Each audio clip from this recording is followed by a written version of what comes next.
আসসালামু আলাইকুম friends. Racing pigeon থেকে জোড়া ডিম থেকে জোড়া বাচ্চা পাওয়ার জন্য কোন ধরনের মেডিসিন দিতে হবে, কোন ধরনের ওষুধ দিতে হবে, এটা আপনারা অনেকে জানেন না। অনেকে জিজ্ঞাসা করেন যে ভাই আপনি 2টা ডিম পাচ্ছেন, সেখান থেকে 2টা বাচ্চা পাচ্ছেন এবং বাচ্চাদের গ্রোথও কিন্তু মাশাআল্লাহ অনেক সুন্দর, এটা কীভাবে, এটা একটু জানাবেন।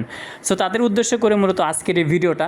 স্ক্রিনে দেখতে পারতেছেন আলহামদুলিল্লাহ বেশ কিছু বাচ্চা আমাদের লফটে আবার ফুটছে। শুকরিয়া আদায় করতেছি আল্লাহ তাআলার। আলহামদুলিল্লাহ কিছু কিছু বাচ্চার বয়স 5 দিন, 7 দিন, 2 দিন এরকম। এখানে দেখতে পারতেছেন এক পেয়ার চমৎকার কিছু বাচ্চা রেডি হচ্ছে। যাদের প্রয়োজন হয় হোয়াটসঅ্যাপ এবং ইমোতে আমাদের সঙ্গে কন্ট্যাক্ট করবেন। সারা বাংলাদেশে বাসের মাধ্যমে কবুতরগুলো আমরা ডেলিভারি দিয়ে থাকি। সেক্ষেত্রে ডেলিভারির চার্জ আপনাদের দিতে হবে।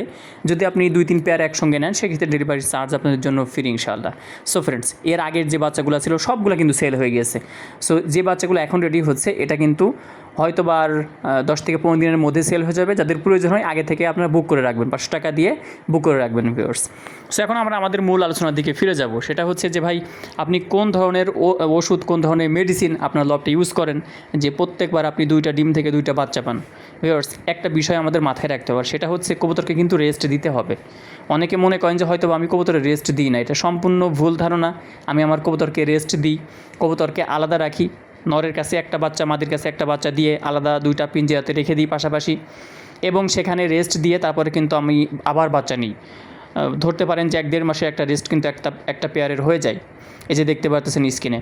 সো 2টা কবুতর কিন্তু 2 পাশে আছে। তো বাচ্চা বড় হচ্ছে, এদিকে তাদের রেস্টও হয়ে যাবে।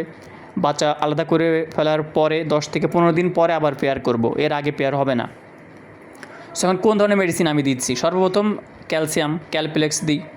যদি ওইটা না পাই অন্য একটা ক্যালসিয়াম আমরা দিই লিটারে 1 ml করে 1 থেকে 5 দিন আমরা খাওয়িয়ে থাকি। এরপরে যে ওষুধটা দিই সেটা হচ্ছে র্যানাসল ED3E।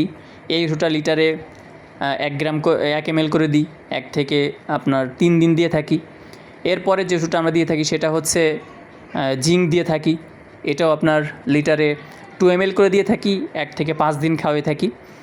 গরমের মধ্যে, প্রচণ্ড গরমের মধ্যে গ্লুকোলাইট, ইলেকট্রোলাইট যে স্যালাইনটা রয়েছে এটা আমরা দিয়ে থাকি লিটারে কিন্তু 1 গ্রাম করে, 2 গ্রাম করে 1 থেকে 5 দিন আপনি পরপর একাধারে না খাওয়িয়ে আপনি সপ্তাহে 1 দিন বা সপ্তাহে 2 দিন আপনি খাওয়াতে পারেন হাইয়েস্ট এই স্যালাইনটা। সেক্ষেত্রে কবুতর সুস্থ থাকবে গরমের মধ্যে। আর একটা জিনিস মাথায় রাখা জরুরি, প্রচণ্ড গরম যখন হয় তখন কিন্তু আপনি ভিটামিন যেটা এটা একটু কম দিবেন বা না দেওয়াটাই বেটার। দিন দেখছেন একটু ঠান্ডার ভাব আসছে বা ঠান্ডা ঠান্ডা একটা আবহাওয়া, একটু বৃষ্টি হচ্ছে, এই সময়টাতে আপনারা দেবেন ভিটামিন। কারণ ভিটামিনটা গরম আপনি জানেন, খাইলে ওদের শরীর গরম হবে, এটাই স্বাভাবিক। এজন্য প্রচণ্ড গরমের মধ্যে ভিটামিন দেওয়ার প্রয়োজন নাই। হিতে বিপরীত হইতে পারে, কবুতরের শরীর থেকে প্রচুর পরিমাণে পানি বের হয়ে যাইতে পারে। আর কবুতরের শরীর থেকে প্রচুর পরিমাণে পানি যাতে বের না হয় এজন্য কিন্তু আমরা স্যালাইনটা দিয়ে থাকি ভিউয়ার্স। কবুতরের বাচ্চা সুস্থ থাকে, যখন প্যারেন্টস সুস্থ থাকবে তখন বাচ্চাগুলো সুস্থ থাকবে। যখন প্যারেন্টস পেট ভরে খাবার খাইতে পারবে, পছন্দের খাবার পাবে, বাচ্চাদেরকেও কিন্তু পেট ভরে খাবার খাওয়াবে।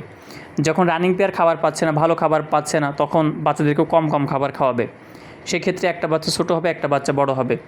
এরপরে আরও কিছু মেডিসিন আছে যেগুলো আমরা খাওয়া থাকি, যেমন লিভার টনিক, কিডনি টনিক একসঙ্গে পাওয়া যায়, এরকম কিছু ওষুধ আছে, ওইগুলো আপনি দিতে পারেন লিটারে 1 ml করে 1 থেকে 3 দিন। প্রত্যেক মাসে যদি আপনি কোর্স করান, প্রত্যেক মাসে যদি আপনি ওষুধ খাওয়ান সেক্ষেত্রে 3 দিন করে দিবেন প্রত্যেক মাসে। আর যদি আপনি 1 মাস গ্যাপ দিয়ে খাওয়ান ওষুধ, সেক্ষেত্রে 1 মাসে একটা ওষুধ দিবেন পরপর 5 দিন হায়েস্ট। এর আগে আমি সেল দিতাম, কিন্তু বর্তমানে আমি আমার লফটে সেল ব্যবহার করছি না। আসলে সেলটা সেই সব কবুতরের জন্য বা সেই সব পোষা প্রাণীর জন্য যেই কবুতরগুলা, যে মুরগিগুলা ডিম দিচ্ছে না, সেই সব কবুতরের, সেই সব মুরগির ডিম দেওয়ানোর জন্য বা ডিম পাড়ার জন্য মূলত ইস্যুটা দিতে হয় সেল। সো যখন আপনার কবুতর রেগুলার ডিম দিচ্ছে তো আপনি আবার কেন এক্সট্রা সেল দিবেন? সেল যখন আপনি দিচ্ছেন তারা ডিমে আছে, যখন আপনি সেলটা দিবেন ওদের শরীর গরম হয়ে যাবে, নর এবং মাদি তারা ডাকাডাকি শুরু করে দিবে, ডিম কিন্তু ঠিকমতো তাওয়া দিবে না, ডিম নষ্ট হয়ে যাওয়ার চান্স থাকবে, সম্ভাবনা থাকবে, জন্য সেলটা দিবে না। যখন দেখছেন যে দীর্ঘদিন ডিম দিচ্ছে না, কবুতর একটা রেস্টে চলে গেছে, 1 মাস ডিম দিচ্ছে না, রানিং কবুতর এর আগে ডিম দিচ্ছিল, হঠাৎ করে ডিম দেওয়া বন্ধ করছে, তখন আপনি সেলটা দিবেন পরপর 3 দিন। সেটাতে ভালো একটা কাজ দিবে, দেখবেন যে অল্প কিছুদিনের মধ্যে ডিম দিবে। বাঞ্জা কবুতর যদি না হয়, ডিম যদি না দেয়, সেক্ষেত্রে আপনি সেলটা দিবেন। তাছাড়া মাসিক কোর্স হিসাবে সেলের কোনো প্রয়োজন নাই। আবার অনেকে বলেন যে ভাই আপনার কবুতরগুলো দেখতে অনেক সুন্দর, কবুতরকে কী খাওয়ান যে এত সুন্দর হয় দেখতে? আসলে ভালো মানের খাবার দিতে হবে কবুতরকে, এটা হচ্ছে ফার্স্ট। সেকেন্ড যে বিষয়টা সেটা হচ্ছে জিঙ্ক দিতে হবে। জিঙ্ক দিলে কবুতরের সৌন্দর্য বাড়বে, ওদের হাড়ের যে গঠন এটা মজবুত হবে এবং কবুতর দেখতে চমৎকার লাগবে। কবুতরের পাখের গঠন সুন্দর থাকবে, কবুতরের পাখ এলোমেলো হবে না, মল্টিংটা ক্লিয়ার হবে। সো অবশ্যই আপনার জিঙ্কটা দিবেন, জিঙ্কটা দেওয়া খুবই জরুরি। সো যে ওষুধগুলোর কথা বললাম এই ওষুধগুলো দিলেই এনাফ, অতিরিক্ত ওষুধের প্রয়োজন নাই।